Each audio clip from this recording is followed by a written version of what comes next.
Tole nagaa waaqayyo gooftaa isiniif haa ta'u hordoftoota warqee biyyuutii channelii kana jala kan jirtan maatiin hundumti keessan akkam jirtu nagaa keessanii ani galata waaqayyo nagaan qaba isinillee nagaa akka taatan abdiin qaba እና guddaa galatoomaa qomoowwan koo warroonni subscribe like share hiriyoota keessaniif ofii keessanillee laayikiidhaan na jajjabeessaa jirtanii guddaa galatoomaan isiniin jedha ammas immoo nabra dhaabbachuun keessan sheeriidhaan laayikiidhaan hiriyoota keessaniif sheer gochuudhaan akka itti fufuu ammallee jaalalaaf kabajaanan isin gaafadha maatii koo tolega እና በገነጋ ታተንሞ ሰላም ለእናንተ ይሁን ውድና የተከበራችሁ የወርቄ ቢዩቲ ቻናል ተከታታዮቻችን እንዴት ናችሁ ሰላም ናችሁ ወይ ሰላማችሁ ብዝት ይበልልኝ እና በጣም አመሰግናለሁ የምትከታተሉኝ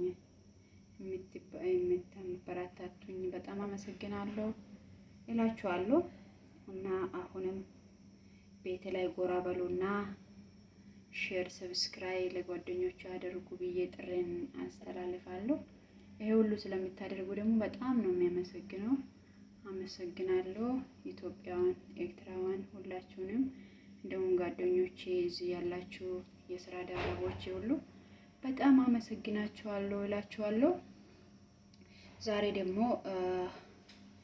የቦርጭ ማጥፋ እያሳየዋችሁ ነው እና በጣም ውጤታማ ነው ብዙ ሰዎች ተጠቅሞ በጣም ውጤቱን በጣም ቆንጆ ስለሆነ ራሴም ስላየው በጣም ደስ ስላለኝ ለእናንተ ሼር ማድረግ መጥቻለሁ ማለት ነው እናንተም ተከታታይ አንድ ጊዜ ብቻ ሳይሆን የሆነ ነገር ስንሞክር አንድ ጊዜ ሁለት ጊዜ ብቻ ሳይሆን ውጤቱ በአንድ ጊዜ በሁለት ጊዜ አይታይምና ተከታታይ እስከ ሁለት ወር እስከ አንድ ወር ከሁለት ሳምንት መሞከር ነው ከዛ በኋላ ውጤቱ ምን ላይ እንደደረስን በኋላ ነው የምናውቀው እንጂ አንድ ጊዜ ሁሉ ነገር ልጅም እኮ አንድ ቀን አታደግምና ውጤቱ በየጊዜ ነው የሚታዩ ማለት ፈልጌ ነው እንደውም በኦሮምኛ እንደኔ የሚታወሩ ጓደኞቼ እና ኦሮምኛ ትንሽ ከኖዴስተኒ ብሎኒኮ ሀርአሞዩ ከምቦርጪ በሌሱ አፒሊ ከሰማ ጅንጅብላፊ ሎሚ ስኒ ቀበደን ዱፌ ጅራ ናሞኒ ባየን ኢtti fayyadamani ፋይዳ ከነራቲ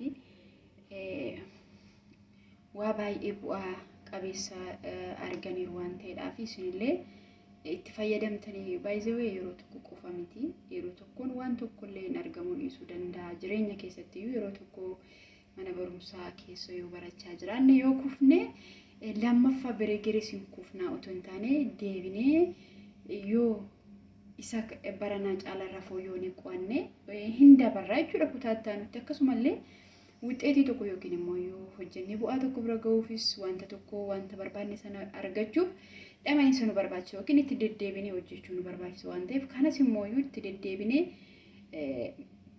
haala nurraa barbaachisaa ta'een itti yoo fayyadamne warroonni borciin sirrakkisu borcii keessan ji'a tokko hanga ji'a lamaa gidduutti akkana nama sin argisiisu kanatti yoo itti fayyadamtanii borciin keessan akkasin irraa baduu amanaa kana fakkaata appiiliin baay'ee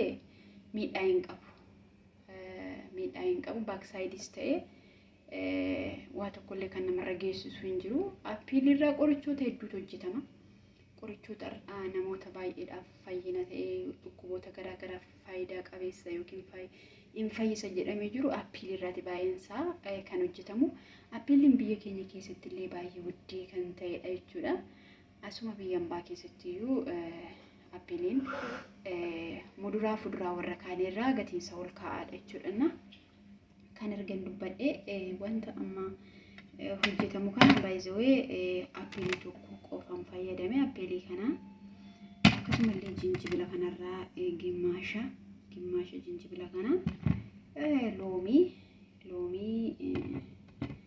gimmaasha loomii jechuudha isaa booddee maal gootu kanaan faaqxu jechuudha kanaan hin faaqxu ani qopheesseen jira jechuudha ጊዜ keessaniis fudhachuu waan hin barbaanneef sa'aatii qaburratti fayyadamuudhaaf qopheessin jira kunoo akka kanaatti appiilii tokko akkasumallee immoo jinjibila qopheeffadheen jira loomii immoo walumaan cammaqnee itti naqnaa jechuudha walumaan kana fakkaata haala ittiin qopheessu immoo asumarraa na hordofa.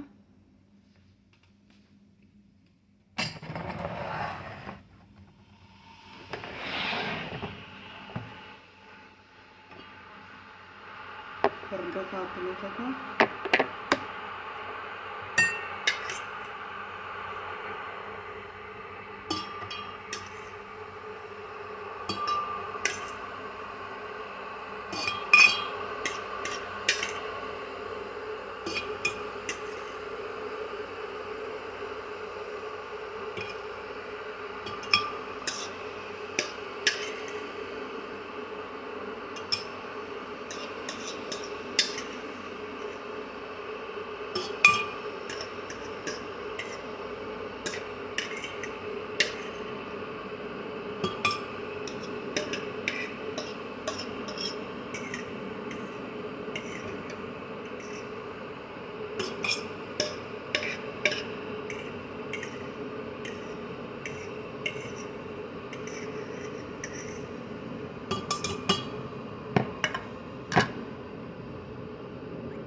Sini joogii warri qabdan joogiitti gochuu dandeessu jechuudha. Ani waan joogii hin qabneef bishaan danfisaan jira akkuma isin argitanii.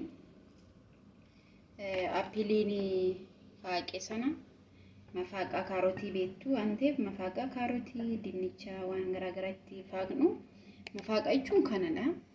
Isa kana erga appilii sana miiccinee kaanii jinjibilas miiccinee qola isaa erga irraatii baasnee jinjibilarraa hin faaqna jechuudha akkuma amma faaqamaa isaa argitan. Isaa booddee joogii ta'uu danda'a. Bifa isaa kan argisiisu ta'uu danda'e baay'ee filatamaa waan sineeru. Daawwattoonni yeroo hojjetamu bifa isaa ilaalaa otoo hojjetame gaarii ani garuu kan bifaan argisiisu waan hin qabneef waan akka feermuzii ta'ee bishaan ho'aas qabachuu kan danda'utti isatti fayyadamaa jira jechuudha. Kana fakkaata hordoftoota koo. Bishaan danfee jira. Bishaan danfaa kana ittiin naqaa jechuudha.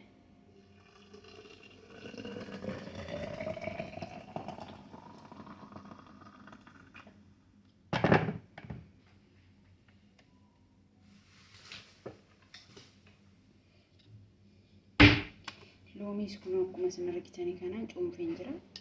Ani baay'ee hin barbaadu waan ta'eef irratti loomii sana irratti akkas itti naqnaa jechuudha. Erga kana goone akka itti fayyadama isaatti daqiiqaa 30 tursiisuu qabna jechuudha. Bishaan ho'aa keessa daqiiqaa 30 tursiisuu qabna. Isaa booddee immoo daqiiqaa 30 booddee ganama akka ciisicha keenyarraa kaanee before breakfast otoo qursii hin nyaatiin burcuqqoo tokko dhugnaa jechuudha. Akkasitti itti fayyadamaa roonni borciin sin rakkisu. Anillee borcii baasiin jira waan ta'eef akkuma isinitti mee borcii kana balleessuun barbaada. Walumaan fayyadamnaa itti isiniin jechuu barbaada. Namoota baay'eetu itti fayyadameera. Kana fakkaata hundumaafiyyuu mee kalorii isaa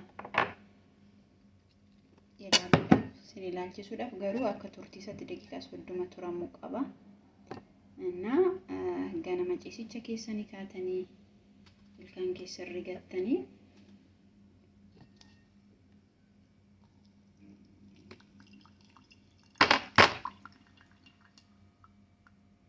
xinnoo hafaa malee kaloriinsa baay'ee bareeda jechuudha. Kun xiqqoon hafan malee daqiiqaa 30 ta'uu qaba. Daqiiqaa 30 booddee ganama burcuqqoo tokko dhugaa yeroo tokkotti hin dhiisina hamma wuxxeetii isaa yookiin immoo bu'aa waa tokko otoo hin argin gidduutti hin dhaabina.